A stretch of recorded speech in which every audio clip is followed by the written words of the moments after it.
It is 7 a.m. Your phone is certain about this.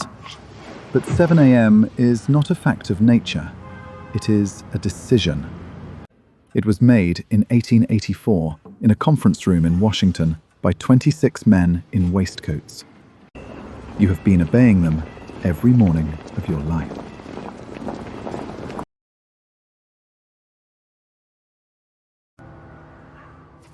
For most of human history, noon was simple.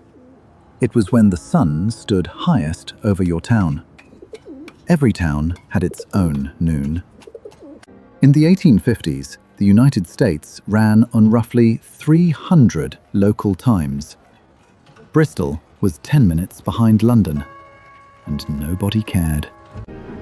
Then somebody invented a machine that could be in two towns on the same day.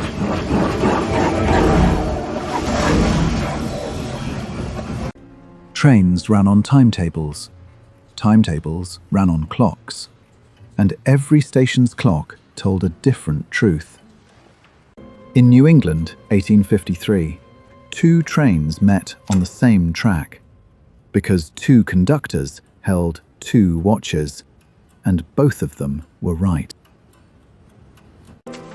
On November 18, 1883, the American railroads simply decided that time would now come in 4 flavors.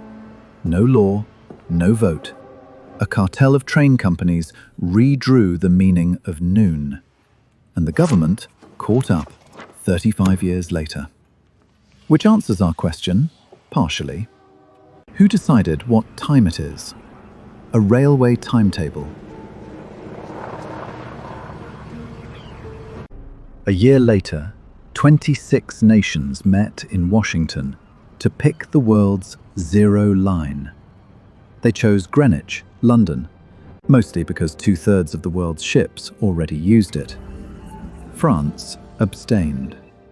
France then kept its own Paris time for another 27 years, which it eventually renamed, this is true, Paris Mean Time, retarded by 9 minutes and 21 seconds.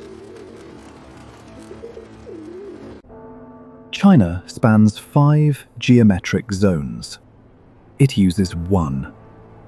When Beijing eats breakfast, the sun over Kashgar has not risen.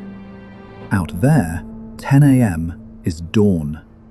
Because time in China is a statement of unity. India split the difference with the world, plus 5 hours 30. Nepal, wedged between giants and determined to be neither, chose plus 5:45, a time zone whose primary function is independence. Spain has run on Berlin time since 1940, which is why dinner in Madrid happens at 10 p.m. The sun says Portugal, the clocks say Poland. And then there is Australia, a country that looked at this system and asked, what if it were worse? 3 time zones. In summer, 5. South Australia runs on plus 9:30, a half-hour compromise from 1899 that satisfied nobody and was therefore kept forever. Between South and Western Australia lies Eucla, population roughly 50, which runs, unofficially, on plus 8:45. It is a time zone for a petrol station. Queensland has voted against daylight saving for decades. Among the concerns reported over the years, the extra hour of sunlight would fade the curtains and confuse the cows.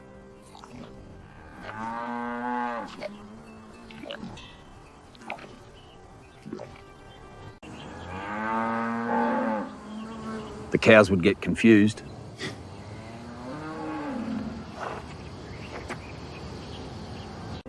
The cows of New South Wales, one state south, adjust twice a year, without comment.